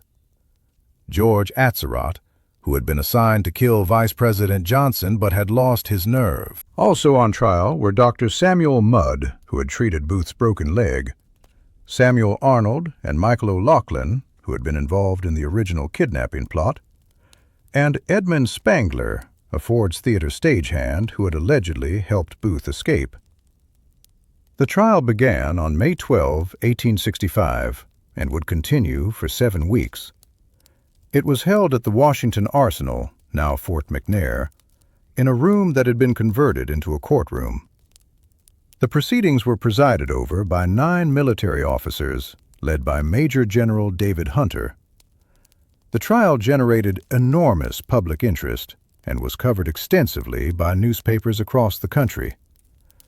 The courtroom was packed daily with spectators, reporters, and government officials eager to learn the full details of the conspiracy. For many Americans, this was their first opportunity to learn how the plot against Lincoln had been organized and carried out. The prosecution's case was led by Judge Advocate General Joseph Holt and Assistant Judge Advocate John Bingham. They painted a picture of a wide-ranging Confederate conspiracy designed to decapitate the federal government by simultaneously killing Lincoln, Johnson, and Seward. They argued that the defendants had all played crucial roles in this conspiracy and deserved the maximum punishment. The evidence against some of the defendants was overwhelming. Lewis Powell's guilt was undeniable. He had been caught at Mary Surratt's boarding house, still wearing the clothes he had worn during his attack on Secretary Seward.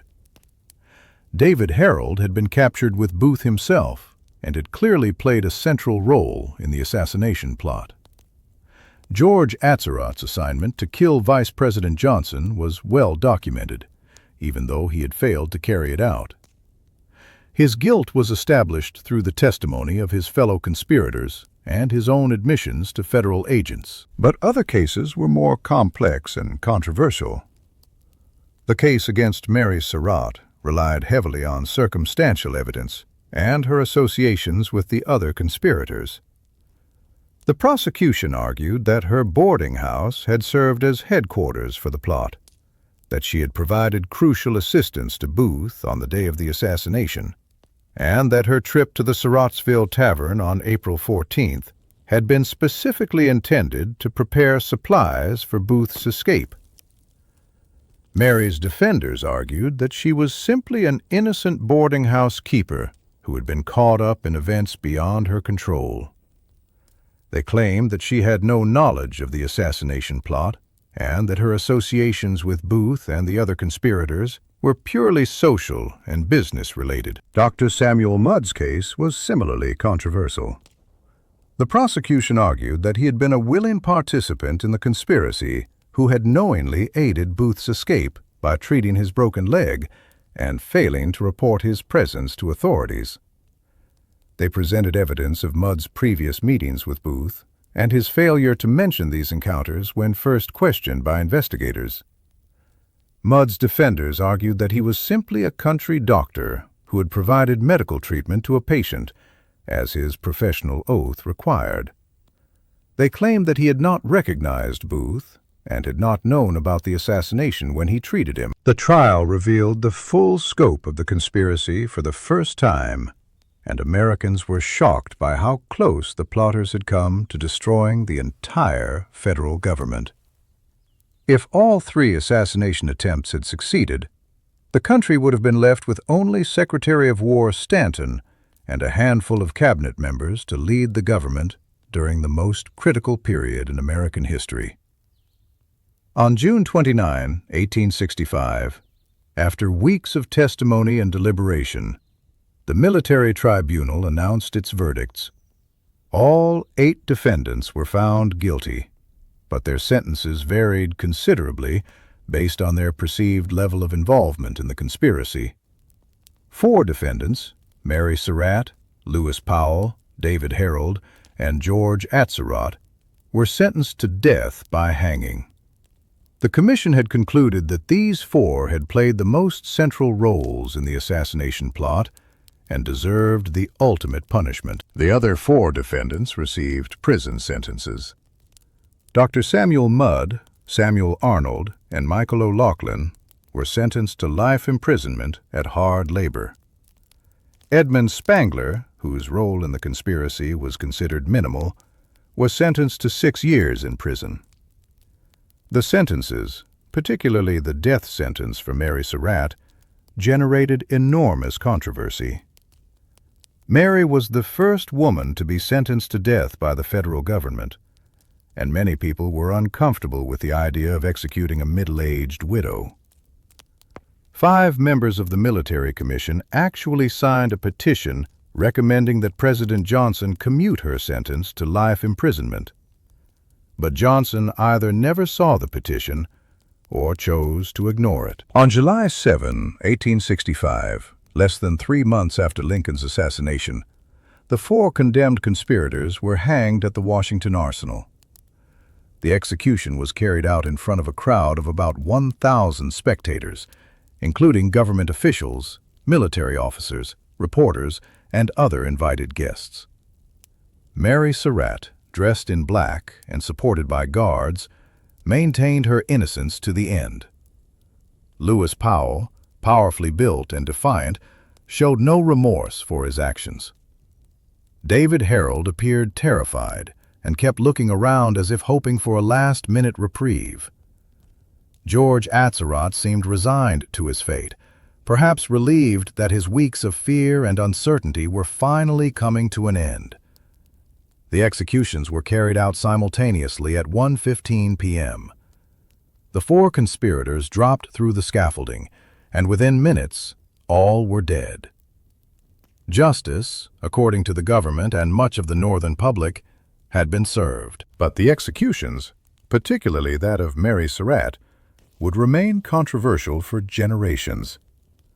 Many historians and legal scholars would argue that the evidence against her was largely circumstantial, and that she might well have been acquitted in a civilian court with a higher standard of proof. The other 4 conspirators served their prison sentences at Fort Jefferson, a military prison located on a small island in the dry Tortugas, 70 miles off the coast of Florida. The fort was one of the most remote and unpleasant prisons in the American system, designed to hold the most dangerous and notorious criminals. Dr. Samuel Mudd would prove his worth during his imprisonment by providing crucial medical care during a yellow fever outbreak at the prison in 1867. His efforts helped save many lives and impressed both prisoners and guards. This service, combined with continued questions about his guilt, led to a successful campaign for his pardon. President Andrew Johnson pardoned Mudd, Arnold, and O'Loughlin on February 8, 1869, just before leaving office. Edmund Spangler, who had received the lightest sentence, was also pardoned by Johnson in 1869. He returned to Maryland, where he lived quietly until his death in 1875, still maintaining his innocence. John Surratt, Jr., Mary's son and one of the original conspirators, had escaped to Europe after the assassination and was not captured until 1866. When he was finally brought to trial in 1867, he was tried in civilian court rather than by military tribunal. The jury was unable to reach a verdict, and the government eventually dropped the charges. John Surratt lived until 1916, carrying the burden of his mother's execution for the rest of his life. The aftermath of Lincoln's assassination had profound and lasting effects on American society and government. The period of Reconstruction that followed the war was significantly harsher than it might have been under Lincoln's leadership. Lincoln had spoken of binding up the nation's wounds and bringing the South back into the Union with malice toward none, with charity for all. His death removed the one person who might have been able to achieve a truly reconciling peace. Instead, Reconstruction became a bitter and divisive period characterized by political conflict, racial violence, and mutual recrimination between North and South. The radical Republicans in Congress, freed from Lincoln's moderating influence, imposed harsh measures on the defeated Confederacy that created lasting resentment and may have actually prolonged the period of national healing. The assassination also had important implications for presidential security. Lincoln had been remarkably casual about his personal safety, often walking alone around Washington or riding unescorted to his summer residence at the Soldiers' Home. The ease with which Booth had been able to approach him at Ford's Theater demonstrated the inadequacy of presidential protection. While systematic Secret Service protection for presidents would not be established until after William McKinley's assassination in 1901, Lincoln's death did lead to increased awareness of the need to protect America's chief executives from those who might wish them harm. Perhaps most importantly, Lincoln's assassination transformed him from a controversial wartime president into a martyred saint of American democracy. During his lifetime, Lincoln had been reviled by many Americans, North and South. His approval ratings had fluctuated wildly during the war, and there was considerable doubt about his chances for re-election in 1864. But his death, coming at the moment of Union victory, allowed Americans to focus on his greatest achievements, preserving the Union and freeing the slaves, while forgetting the more controversial aspects of his presidency. Lincoln became, in the words of poet Walt Whitman, the sweetest, wisest soul of all my days and lands. The Lincoln funeral train had carried more than just the president's body back to Illinois. It had carried the grief, hopes, and aspirations of an entire nation. The millions of Americans who had watched the train pass or viewed Lincoln's body during those 3 weeks in April and May 1865 had participated in a collective ritual of mourning that helped to define what the United States would become in the post-war era. As the funeral train had made its way across the country, it had passed through a nation transformed by 4 years of civil war. Cities had grown, industries had expanded, slavery had been abolished, and hundreds of thousands of Americans had died. The country that Lincoln's body traveled through in 1865 was fundamentally different from the one he had known when he first journeyed to Washington as president-elect in 1861. But perhaps the most important change was in the American people themselves. The shared experience of mourning their martyred president had helped to create a stronger sense of national identity and purpose. Americans had discovered that despite their differences, political, regional, racial, and economic, they were united by common values and a shared commitment to democratic government. The assassination of Abraham Lincoln had been intended to destroy the United States government and give the Confederacy one last chance for survival. Instead, it had the opposite effect. It unified the North, discredited the Confederate cause, and transformed Lincoln into a symbol of American democracy that would inspire future generations. John Wilkes Booth had pulled the trigger that ended Lincoln's life. But he had not destroyed Lincoln's legacy. If anything, he had guaranteed that Lincoln would be remembered, not just as a successful wartime president, but as a martyr who had died for the cause of union and freedom. The fatal night of April 14, 1865, had changed American history forever, but not in the way that Booth had intended. Instead of destroying the United States, Lincoln's assassination had made it stronger, more unified, and more committed than ever to the principles of democracy, equality, and justice for all.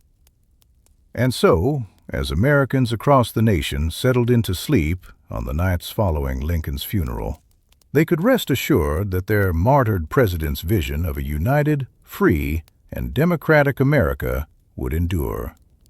The fatal night had ended, but Lincoln's legacy would live on forever. Before you drift off to sleep tonight, take a moment to remember that even in our darkest hours, even when tragedy strikes at the moment of our greatest triumph, the American spirit endures. Lincoln's words about a new birth of freedom proved prophetic, and his vision of a nation dedicated to the proposition that all people are created equal continues to inspire us today. If you enjoyed this deep dive into one of the most dramatic and consequential nights in American history, please like this video and subscribe to our channel for more fascinating stories from the past. History has so much to teach us about resilience, courage, and the power of ordinary people to shape extraordinary events. Sleep well, and remember that every day offers us the chance to write the next chapter of our shared American story. Good night, and sweet dreams.